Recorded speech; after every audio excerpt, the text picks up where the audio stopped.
President. Yes, sir. Welcome and good luck. Thank you. If you had been a senator in September of 2008, would you have voted in favor or in opposition to the TARP bailout, and why? Well, so it's a good question, and I actually talked to a lot of folks at the time. I want to say two things about TARP. The first one is, I think we were right in a financial crisis for the US government to come in and say, we are not going to stand by and let this economy plunge over the edge into a financial abyss. And that there comes a time when you're going to have to put the government's faith behind our system. But I want to say this about it. The mistake was not, from my point of view, was not the movement, it's how we did it. It's that we gave that, Secretary Paulson pushed the money out the door to the banks on a no-strings-attached basis. He put more than $100 billion into the hands of the 9 largest financial institutions in the country and said, take the money, no questions asked. And that is the moment when we really created too big to fail. And that is a price we continue to pay. And for me, that was the outrage, and that's when the wheels started coming off in the whole notion of what we should have been doing. I'll say about that, that's when I also got the call to come to Washington. By the time I got the call, the big hunk of money was gone, and the commitment. And the best I could do was to stand on the outside and just keep saying, this is wrong, this is wrong, this is wrong. This is not what we should be doing.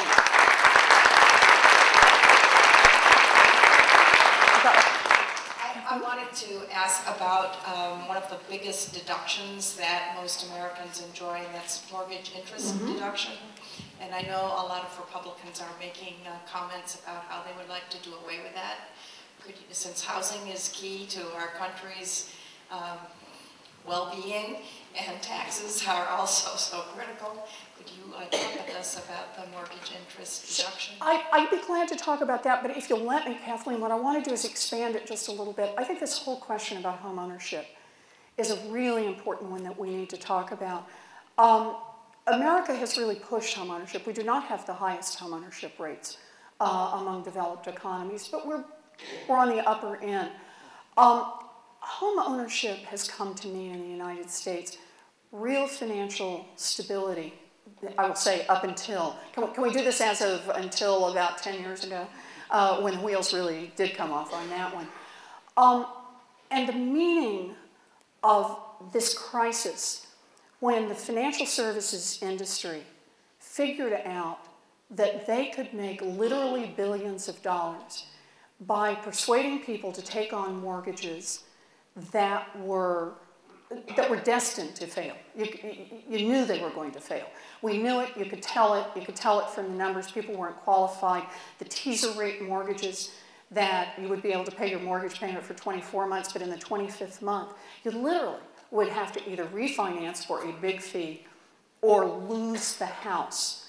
So that we had built a system that was going to blow up. I will say on this one, during the 2000s, when this was going on, this is when I really thought, I don't think I've ever felt so frustrated and so angry and so deeply worried in my life. I kept saying, there's a problem here in housing. We have deregulated this industry, and it's all going to come crashing down around our ears, which of course is what it did in 2008. I mentioned this because the impact of it, I just want to mention 3 quick points. The first one, until we get the housing market repaired, we cannot rebuild this economy. This is another mistake that comes out of TARP. The idea that all the money was spent effectively at the top, at the largest financial institutions, and not down in repairing the real economy. The consequence of that is that now we have a situation where the banks purport to be very profitable, and 40,000 families here in Massachusetts have lost their homes. 250,000 are below water, that is, owe more than their homes are worth.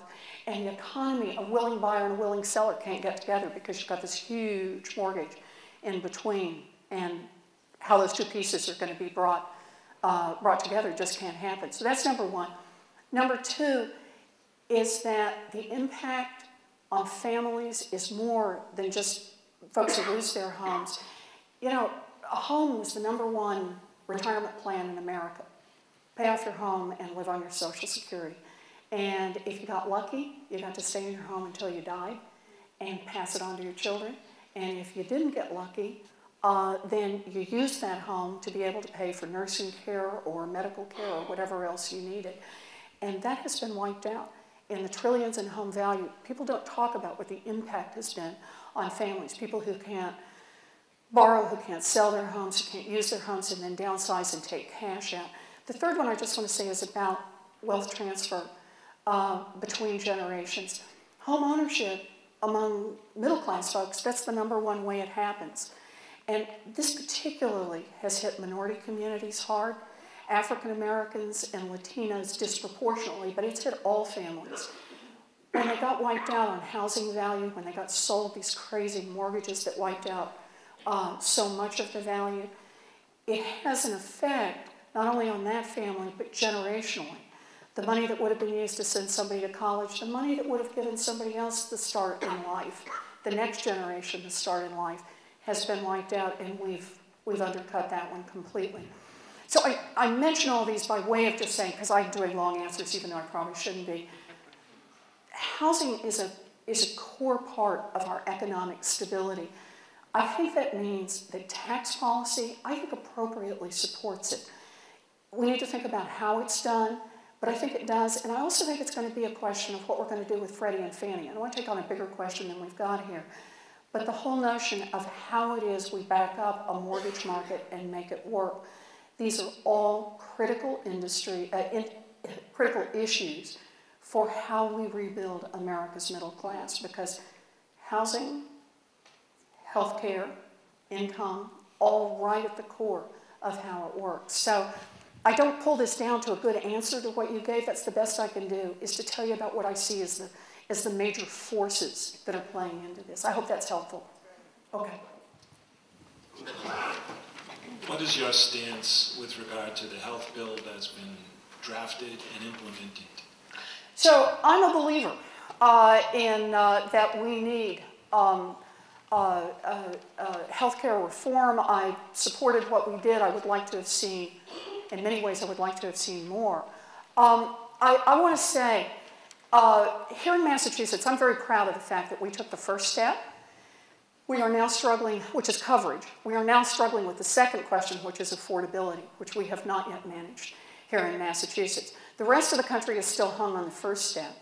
And I fear that what the fight is going to be about in Washington, it's not going to be about the second step, it's going to be about hanging on to the first step. It's going to be about hanging on to the provisions of the health care bill, free annual exam for seniors, that young people can be covered on your insurance policy when you're, until they're 26 years old, that you can't discriminate against people based on pre-existing conditions. I think that these are just fundamental pieces of what we need in a healthcare system. And as I hear it, the major presidential candidates and many of those already in Congress are saying they want to repeal this.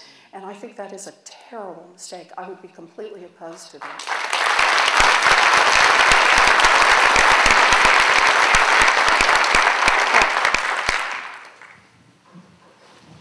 It's no secret that the United States spends more on the military than any other country in the world, perhaps 10 times more than even China. And of course, that bears on our own domestic programs and maybe lack thereof. Could you tell us one or two things specifically you would do if elected, when elected, to rein in the military spending? Military spending. Look, we are winding out of 2 on-the-ground wars, and that gives us, yes, not quickly enough, but we are at least headed in the right direction. That gives us an opportunity to rethink the military budget substantially. And so from my point of view, there have to be savings in this, and we have to make cuts. But also we have to think about this as reshaping the military budget so that instead of just doing sort of proportional across the board, we we have to think about how it is we'll be using the military in the future and whether or not we're making the right investments in the military budget going forward. So I believe that this is a place we can make cuts, but we need to do it. We need to do it in a smart way. And now is the time to do it. Now is the time to do it because we have financial pressure. Now is the time to do it because the call on the military is shifting in significant ways. We have time. I saw the hook coming out. We have time for one more question. Okay. Jeff?